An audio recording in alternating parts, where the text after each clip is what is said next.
Hello friends, ഏവർക്കും പുതിയടിയിലേക്ക് നമസ്കാരം. അങ്ങനെ കാത്തിരിപ്പിനൊടുവിൽ കേരളത്തിലെ വിവിധ തിയേറ്ററുകളിലും ഇപ്പോഴിതാ ഗുരുവായൂരമ്പല നടയിൽ എന്ന ചിത്രത്തിൻ്റെ ആദ്യ ഷോ ആരംഭിച്ച് ചിത്രത്തിൻ്റെ ആദ്യ പകുതി റിവ്യൂയുടെ റെസ്പോൺസൊക്കെ പുറത്തുകൊണ്ടിരിക്കുകയാണ്. ആ ഒരു അപ്ഡേഷനാണ് ഇന്നൊരു വീഡിയോ ഭാഗത്ത്.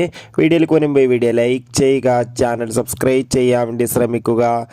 ബേസിൽ ജോസഫ്, പൃഥ്വിരാജ്, നിഖില വിമല, അതോടൊപ്പം തന്നെ അനശ്വര രാജൻ എന്നൊക്കെ പ്രധാന കഥാപാത്രങ്ങളായെത്തി ഇന്ന് മെയ് 16-ാം തീയതി റിലീസ് ചെയ്ത ചിത്രമായിരുന്നു ഗുരുവായൂരമ്പല നടയിൽ. എല്ലാ സിനിമാ പ്രേമികളും ഒരേപോലെയായിരുന്നു ചിത്രത്തിൻ്റെ റിലീസിനായി കാത്തിരുന്നത്. അങ്ങനെ കാത്തിരിപ്പിനുള്ളിൽ ചിത്രത്തിൻ്റെ ആദ്യ പകുതിയുടെ റെസ്പോൺസൊക്കെ ഇപ്പോൾ പുറത്തു വന്നുകൊണ്ടിരിക്കുകയാണ്. ചിത്രത്തിൻ്റെ ആദ്യ പകുതി കഴിയുമ്പോൾ തന്നെ നമുക്ക് മനസ്സിലാക്കാൻ വേണ്ടി സാധിക്കുന്നത് ഗുരുവായൂരമ്പല നടയിൽ എന്ന ചിത്രം ഒരു മികച്ച കോമഡി എൻ്റർടൈൻമെൻ്റ് ആണെന്നും ചിത്രത്തിൽ പൃഥ്വിരാജിൻ്റെയും ബേസിൽ ജോസഫിൻ്റെയും നല്ല മികച്ച പെർഫോമൻസ് തന്നെ കാണാൻ വേണ്ടി സാധിക്കുന്നുണ്ടെന്നും.